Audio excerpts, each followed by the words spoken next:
సమావేశమయ్యారు. ఒకసారి చూద్దాం. నిలబడ్డాడు స్వామి అన్న నిలబడ్డాడు. మన బోలా శంకరుడు ఉన్నాడు, రెవెన్యూ శాఖ మార్చులు అనగాని సత్యప్రసాద్, ఆయన కూడా ఆ రోజు ఎంత ఇబ్బందని నిలబడ్డారు. అందుకే పార్టీ ఈరోజు వాళ్ళ రుణం తీర్చుకుంటాం జరిగింది. 2024 ఎన్నికల్లో భారతదేశంలో ఎప్పుడు లేని విధంగా 94% సీట్లు ఎన్డీఏ కైవసం చేసుకుంది. ఈరోజు మనం ఎక్కడికి వెళ్ళినా సెల్యూట్లు కొడుతున్నారు. దారి పొడుగునా పోలీసులు కంపడ్డారు. నాకు ఈరోజు ఎక్కడికి వెళ్ళినా సెల్యూట్లు కొడుతున్నారు బాగా. నేను మనసులో అనుకున్నా, పాదయాత్రలు ఎవడు కంపడలేదు ఏంట్రా బాగా.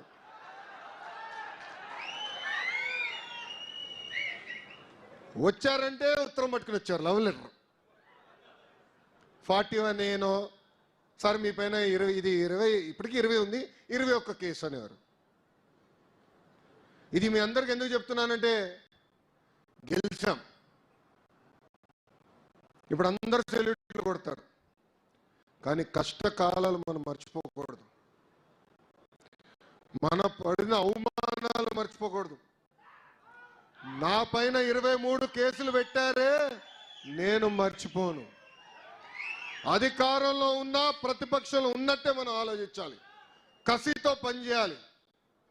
ఆనాడు చంద్రబాబు నాయుడు గారు ఇంటి నుంచి బయటకు అడుగు పెట్టాలంటే గేట్లకే తాడు కట్టారే. ఏం తప్పు చేయని చంద్రబాబు నాయుడు గారిని 53 రోజులు రాజమండ్రి జైల్లో బంధించారే. ఆనాడు మనం చూసాం, పుంగనూరు నియోజకవర్గంలో ఒక తాతయ్య మీసాలు మెలేసి తొడగొట్టి, ఎవరిది అంజిరెడ్డి తాత, రా నా దగ్గర నుంచి తీస్తావా బీఫామ్ చూద్దాం అన్నాడు. ఆ అంజిరెడ్డి తాతే మనందరికీ స్ఫూర్తి. పల్నాడు జిల్లాలో ఎన్నికలు జరుగుతుంటే మంజులారెడ్డి గారు ఆనాడు బూత్ దగ్గర నిలబడి పోరాడారు. ఇక్కడ రిగ్గింగ్ జరిగేదానికి లేదంటే ఏకంగా తల్లపైన కత్తితో గాయాలు, రక్తం గారుతున్నా అక్కడ నిలబడింది. పోలింగ్ అయ్యి డబ్బాలని సీల్ చేసిన తర్వాతనే ఆసుపత్రికి వెళ్ళిన మంజులారెడ్డి గారే ఈరోజు మనందరికీ స్ఫూర్తి. అదే పల్నాడులో మన చంద్రయ్య, ఇప్పుడు కూడా ఫోటోలు నాకు గుర్తున్నాయి. చితకబాది నడి వీధిలో రోడ్డు పైన పడుకోబెట్టి ఒక్కసారి వాళ్ళ నాయకుడికి జై చెప్పమన్నారు, ఒక్కసారి వాళ్ళ పార్టీకి జై చెప్పు, నేను వదిలేస్తా అన్నాడు. ఆయన ఒక్కటే నవ్వుతా అన్నాడు, జై తెలుగుదేశం, జై చంద్రబాబు నాయుడు. ప్రాణాలు పోగొట్టుకున్న చంద్రయ్య. మీ అందరి పైన కూడా కేసులు పెట్టారు, అడుగడుగున అవమానించారు, బయటికి వస్తే ఇబ్బంది పెట్టారు. కానీ మంది పసుపు జెండా, ఎవరు మన అండర్ ఎస్టిమేట్ చేయలేరు. అది ఆ పసుపు జెండానే కాదు, మన రక్తంలోనే పారుతుంది. అందుకే ఆ మొదటి రోజు నుంచి అన్నాం, అయ్యా జగన్ తగ్గేదే లేదని. అడుగడుగున పోరాడం. యువగలం పాదయాత్రలో మీరు అందరూ చూశారు, నా స్టూల్ లాక్కుని పోయారబ్బా, నా మైక్ లాక్కుని పోయారు. అడుగడుగున అవమానాలు, చంద్రబాబు నాయుడు గారిని కించపరిచే విధంగా ఫ్లెక్సీలు అన్నీ చేశారు. కానీ ఒక లక్ష్యంతో పనిచేశాం. జిల్లాకు వచ్చేగల యువగలం ఒక ప్రభంజనంగా మార్చారే, అది తెలుగుదేశం పార్టీ కార్యకర్తల గొప్పతనం. ఇవన్నీ మనం గుర్తుపెట్టుకోవాలి, ఇవన్నీ మనం మర్చిపోకూడదు. క్లస్టర్ యూనిట్ బూత్ సభ్యులు మీరందరూ, గ్రామ పార్టీ అధ్యక్షులు, మండల పార్టీ అధ్యక్షులు, అనుబంధ విభాగాలు, ఆనాడు అందరూ కష్టపడ్డారు, గడప గడప దొక్కారు. చంద్రబాబు నాయుడు గారు కార్యక్రమాన్ని పిలిపిస్తే పరిగెత్తుకుంటూ వెళ్ళి పనిచేశాం. దాని ఫలితమే 94% సీట్లు. ఆనాడు బాబు సూపర్ 6 హామీలు ఇచ్చాం, మేనిఫెస్టో విడుదల చేశాం.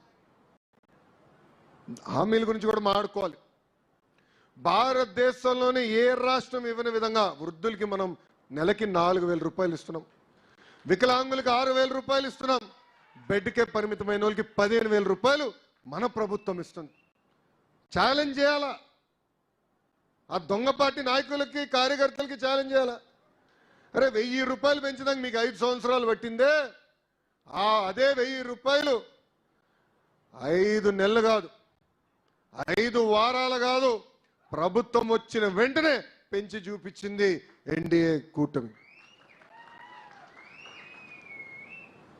పాదయాత్రలు చూస్తే ఎక్కడికి వెళ్ళినా గుంతల రోడ్డు, వర్షం పడితే ఇంక అయిపోయింది పరిస్థితి. నడుస్తుంటే గుంత ఎక్కడుందరా బాబుని ఎత్తుక్కునే పరిస్థితి. గుంతలు పూడ్చేదానికే కేశవన్న 2,000 కోట్ల రూపాయలు ఖర్చు పెట్టించాడు, ఉన్న గుంతలు పూడ్చేదానికి. అది చేశాం. మూసేసిన అన్న క్యాంటీన్లు తిరిగి ప్రారంభించాం. దీపం పథకం ద్వారా ఇప్పటికీ 1 కోటి మందికి ఉచితంగా గ్యాస్ సిలిండర్లు అందజేశాం. పాలిట్ బ్యూరో మీటింగ్లో కూడా చర్చించాం. ఇంకా గ్యాస్ సిలిండర్ లింక్ కాదు, 4 నెలలకు ఒకసారి 800 రూపాయలు నేరుగా మహిళల అకౌంట్లో వేయాలని నిర్ణయించుకున్నాం. అది కూడా అమలు చేస్తాం. ఇంకా తల్లికి వందనం, అన్నదాత సుఖీభవ జూన్ మాసంలో కూడా కూటమి ప్రభుత్వం అందజేయబోతుందని మీ అందరికీ తెలుపుతున్నాం. మనం మమేక్యం అవ్వాలి, ప్రజల దగ్గరికి వెళ్ళాలి. కుటుంబ సాధికార సారథులు కానివ్వండి, బూత్ అధ్యక్షులు కానివ్వండి, యూనిట్ అధ్యక్షులు కానివ్వండి, క్లస్టర్ అధ్యక్షులు కానివ్వండి, విలేజ్ మండల అధ్యక్షులు అందరం నెలకు ఒక్కసారి పెన్షన్ ఇచ్చేటప్పుడు వెళ్ళి మమేక్యంగా మాట్లాడి 4,000 రూపాయలు ఇస్తున్నాం, ఇబ్బందులను ఇస్తున్నాం, ఇచ్చిన మాట నిలబెట్టుకుని చెప్పాల్సిన బాధ్యత మనందరిపైన ఉంది. మనం చేస్తున్న సంక్షేమ కార్యక్రమాలన్నీ మనం ప్రజల్లోకి తీసుకెళ్లాల్సిన అవసరం చాలా చాలా ఉంది. ఇంకో పక్కన ఉద్యోగాలు, యువకులు ఆశలు పెట్టుకుని మనం గెలిపించాం.